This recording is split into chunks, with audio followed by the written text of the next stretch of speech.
Hi there, Bob Kalechman for Millennium, and today we'll be discussing the Civil War. And it's apropos in the sense that on April 12th, the Confederacy from Charleston, South Carolina, fired on the Union fortifications in Charleston Bay called Fort Sumter. This started the Civil War between the South and the Confederacy and the northern states, the Union. And the war was about keeping the Union together. The southern states wanted to succeed and were called secessionists, and the northern states wanted to keep the Union. And they felt that this would provide for a stronger and better United States. So consequently, the Civil War started, and Abraham Lincoln, one of the finest presidents this country will ever see, was the President of the United States.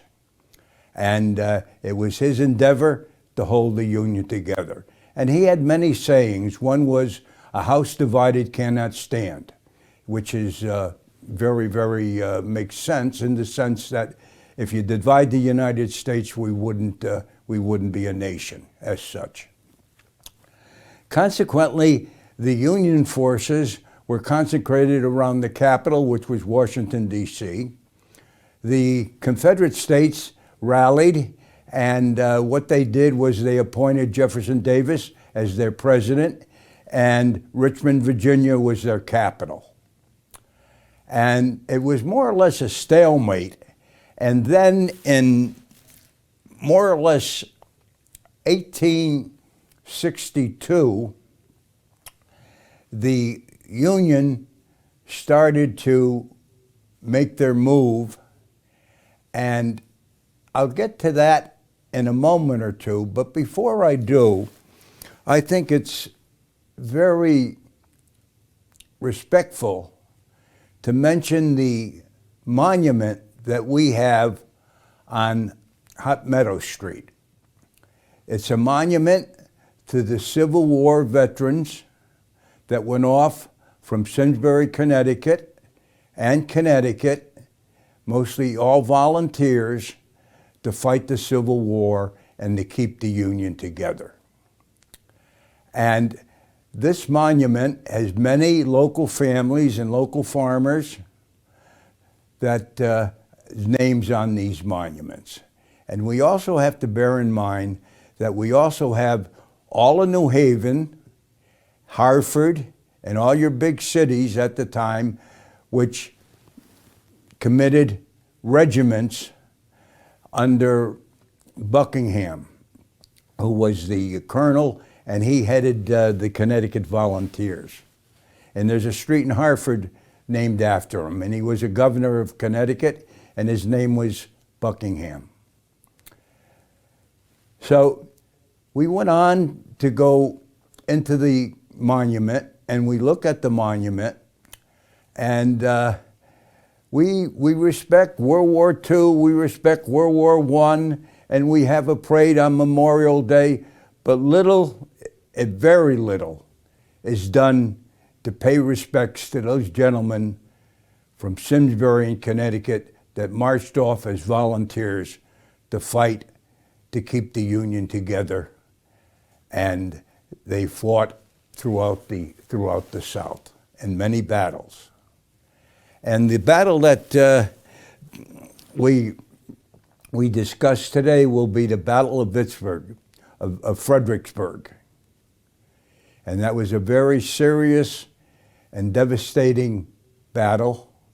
And I'll go into the particulars of it in a minute or so. But at this time, I think in the monument that the town should devote their time, or a little time, on April 12th of every year to honor these volunteers and to honor that monument. There's been too little done for too late, for too long.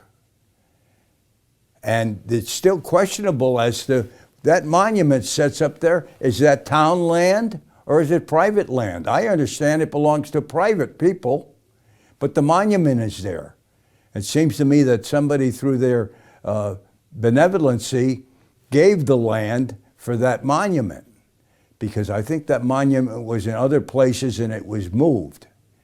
Because I read somewhere where it was somewhere around the railroad station or the railroad tracks or whatever.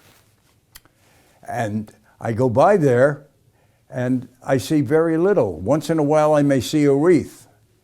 And usually in the Memorial Day parade, somebody carried a wreath and would go down there and put the wreath on the monument after the parade. But there was never any ceremony, never any respect paid to the gentleman that volunteered and marched off. We have no idea who the casualties were. And in those days, if you were hit with one of those mini balls, you lost your leg. And what it was it was made of lead, and it had a hole in the center of it. And when it fired from the musket or the percussion rifle and it hit, it splattered. So if it hit you in the knee, it didn't go through the knee, it took the kneecap and everything and took it right off. So that's why you saw, in many pictures, you saw Union veterans without their legs. And in my opinion, it's my opinion, I think that Colonel Eno from the Eno family, who was a colonel in the Union Army, when he came back from the war, he donated that Eno farm. That was for the veterans that couldn't get a job because they didn't have a leg or they couldn't work anymore or whatever it was. And he had that farm set up to take care of those gentlemen. And so they could more or less plant or whatever it took with a cow or beef or whatever, and they could handle themselves. That's my conclusion of, and how that was turned around to where it went from veterans to the citizens of Simsbury. It should be for the veterans of Simsbury, not for the citizens of Simsbury, in my opinion. So getting back to the monument, so every 12th of April, very little is done over there. And this year I drove by there wasn't anything done. And I just think that it was the duty of Millennium to announce it to our citizens in Simsbury that we're not doing anything. We're sitting in our ivory castle, the doors are locked, Eno Hall is locked, seniors are denied the social services. We don't know how many people are sitting in their homes in Simsbury without their COVID shots. We don't know. In fact, I don't even think there's a station in Simsbury to go and get a COVID shot. You have to go out of town to get it. How many of these elder citizens can drive themselves to Hartford to get a shot? And these are things that we're not looking into. And I don't want to belabor a point, and I want to get back to my Civil War presentation. And like I say, the Civil War started at Charleston, South Carolina, when the Confederates fired on Fort Sumter. No doubt about it. The segregationists and the South, they're the gentlemen that started the Civil War, not Abe Lincoln. Now, what we had was in the casualties,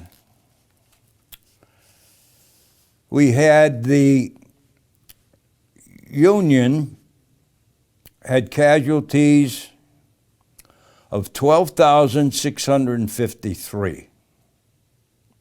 This is Fredericksburg, Virginia. The Confederacy had 5,377. Out of that, the Union lost 1,284 killed. Think of it. 1,284 killed. And I think the battle lasted a day or two. Those are the Union casualties. The Southern casualties were 608. I won't go into the wounded or such. And the battle took place in Fredericksburg, Virginia.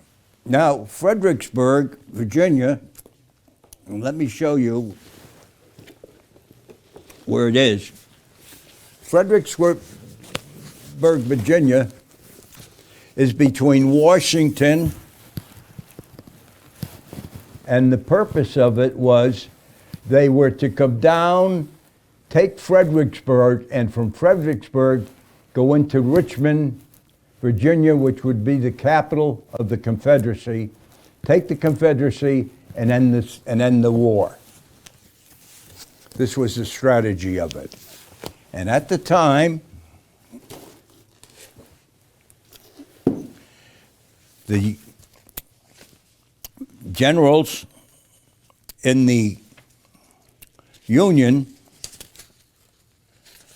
were up against the senior generals in the South, which were the best that the South could put together, and they would never put this kind of leadership together again. It would never happen again. And the Union commander was Major General Ambrose E. Burnside.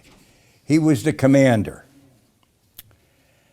And his aide was Major General Edwin V. Sumner, and he was the Right Grand Division. Major General Joseph Hooker, who lost his arm, he was the Central Grand Division.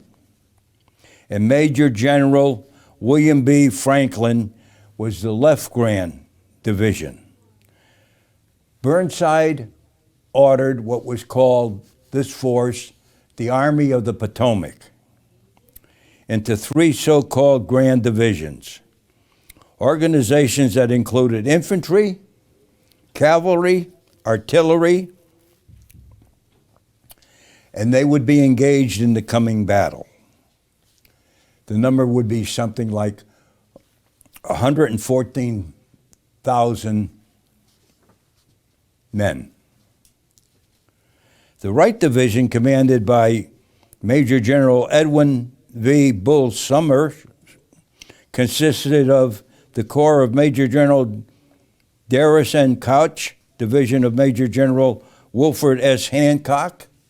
General Hancock would be later recognized at Vicksburg, and at this point, I'll mention the fact that Fredericksburg would come up again, and I mentioned Vicksburg, but more so, it would come up again at Gettysburg. Fredericksburg would be mentioned at Gettysburg. And many of these generals, Hancock, at that time, the Battle of Gettysburg, Hancock was a force to reckon with at Gettysburg in Pennsylvania. The Central Grand Division was Joseph Hooker. Joseph Hooker, he was a major general, and he was noted for Joe Hooker, who lost his arm. And after he lost his arm, he returned to duty. And that's just mentioned when I mentioned the mini ball hitting you. When you were hit with a mini ball and it hit you in the arm, you lost the arm. And this happened with General Hooker. He was hit with a mini ball, he lost the arm, but he returned to duty as a general without an arm. And he was noted to ride in a Joe Hooker. And then you had General William W. Burns, and George W. Getty. And the cavalry division was under Brigadier General Alfred Pleasonton was attached. The Central Division commanded by Joe Hooker. And these were the forces. And I'll go through them. The Union force was Major General Burnside, Major General Sumner, Major General Hooker, and Major General Franklin. These were the Union forces. The Southern leaders, or the Southern generals that led the South, were never again be recognized, would never again form this force. They were headed up by General Robert E. Lee, who was referred to by most Southerners as Bobby Lee. And then his second in command, he who was in charge of the First Corps, was a very studious and capable Lieutenant General James Longstreet. And here, once again, this name would appear at Gettysburg. And keep that in mind. As I go through the Battle of Fredericksburg, keep in mind, down this road, Pennsylvania, and the Battle of Gettysburg. And then we have the famous legend, and that's Lieutenant General Stonewall Jackson. He was in charge of the Second Corps. And I might add, he was a legend in many stories, whether founded or unfounded, but he was a legend and a good leader in the South. And fortunately or unfortunately, as people would look at it today, Stonewall Jackson was a preacher. He was a reverend. He was in charge of a religious academy. And when the Civil War broke out, he went down and enlisted and became a general, and very capable general. And at the first Battle of Bull Run, there's where he acquired his nickname, Stonewall, because one of the generals, the Southern generals, as the Union was breaking up the Confederate line, hollered over, "Look at Jackson, standing like a stone wall." And they broke up the attack at Bull Run, first Battle of Bull Run. And he was in charge of the Second Corps. And then the Southern Cavalry legend, Jed Stuart, he was in charge of the Confederate cavalry. And here again, Stuart's name would come up again at Gettysburg. And Stuart, unfortunately, lost his life in a skirmish at a crossroad in Virginia and was killed. And this was after, but his name comes up again at Gettysburg. So once again, all these players in the Confederacy will appear at Gettysburg. Keep that in mind. And the object of the Union force was to go down, cross the Rappahannock River, which was a feat in itself because we're talking about December 11th and 12th. And in Virginia, December is a cold month. And in many cases, you can see snow in Virginia. Not much, but you'll see it. And you'll have cold, damp weather. And these Union soldiers had to cross the Rappahannock, and it was very, very unpleasant. And then, not only that, the attack was supposed to be a surprise attack, a surprise battle. That's how Burnside, the Union leader, planned it to be a surprise attack. And by the time the pontoon bridges arrived, everybody in the South knew that the Burnside and his Union forces were coming, and they were going to attack Fredericksburg.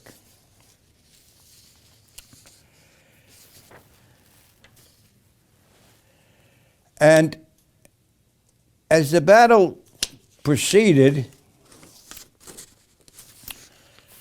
there was a rumor that the Union artillery destroyed Fredericksburg.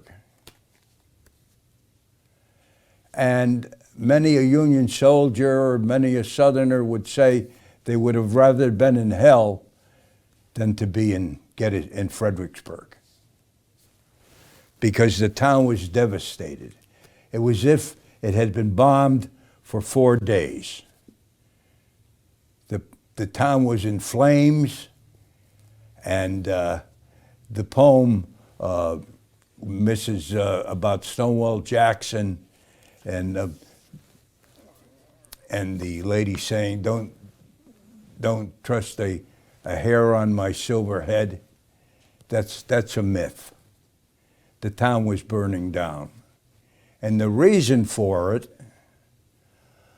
was that what the Confederates had done, they infiltrated the buildings in Fredericksburg, and they put all their snipers and expert riflemen, musketmen, in these buildings, and they were creating havoc on the Union forces. And one of the Union forces was what they called the Irish Brigade, the 1st Irish Brigade, which was a brigade mainly made up of the fighting 69th Regiment out of New York City, which was made up of poor Irish. And in those days, when you enlisted, you were given a sum of money, and if you were poor, so they formed their own Irish Brigade. And these snipers created havoc on this Irish Brigade. They decimated it. It wasn't the same Irish Brigade after they were done with it. The casualties were enormous.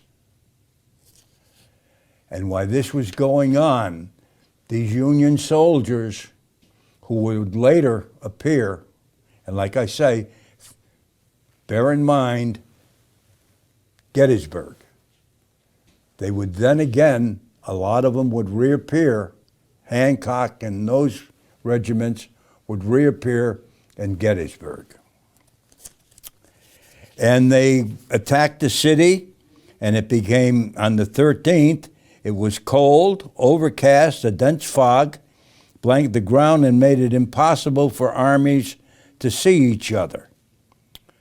Franklin ordered his 1st Corps commander, Major General John F. Reynolds, to select a division for the attack. Reynolds chose the smallest division, about 4,500 men, commanded by Major General George E. Meade. Now, General Meade, here again, would appear at Gettysburg. And I'll have to finish off with this battle, but nevertheless, after the battle, we appear in Gettysburg. And at Gettysburg, we have a situation where we have a Virginia regiment commanded by George Pickett, and as in desperation, Bobby Lee decides that he's going to do a frontal attack on the Union force. And at this force, you have Hancock, The same players at Fredericksburg, they in the Union Army, are now at Gettysburg. And they're the opposing force against Pickett. And when Pickett is commanded by General Lee to charge the Union line, he proceeds. And he's led by General Armstead. General Longstreet advises against the attack. Armstead reaches the first fence, and that's the end of it. And then the Confederates are forced to retreat. And as the Confederates retreat, these Union forces, as they cut down Confederate after Confederate with artillery and such, start hollering, Fredericksburg, Fredericksburg, Fredericksburg, Fredericksburg. In other words, what they're saying to them, we're giving it back to you for what you did to us at Fredericksburg. And they annihilated Pickett's force. So when he returned, and General Lee said to him, return to your command, General Pickett. Pickett said to him, General Lee, I have no command. They were all out in the field. And if you go to Gettysburg today, there's a big monument down there. And you'll remember that this was the payback by the Union forces to the Confederates for what was done in July in Pennsylvania at a town called Gettysburg. Now, I'd like to thank you for allowing me into your homes. And I just want to leave you with one thought. It's time for you and I and our town to go back to normal activity. Let's take the heel off our neck. This is the Constitution state. This is the town where the fellows marched off to Bunker Hill, right up here by the post office. There's a rock, and little is paid to that monument too. And they marched off to Bunker Hill, and they brought us a Constitution.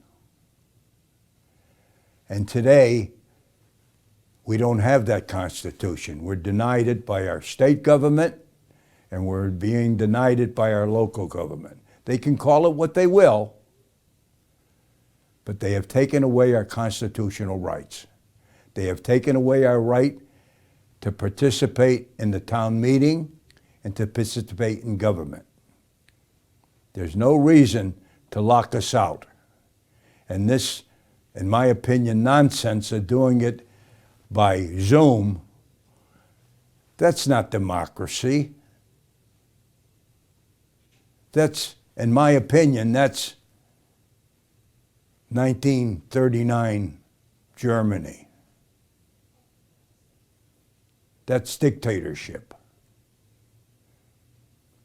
Thank you for allowing me into your homes. God bless you.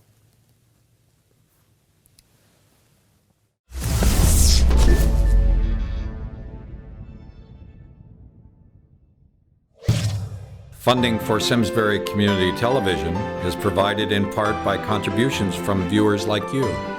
Thank you.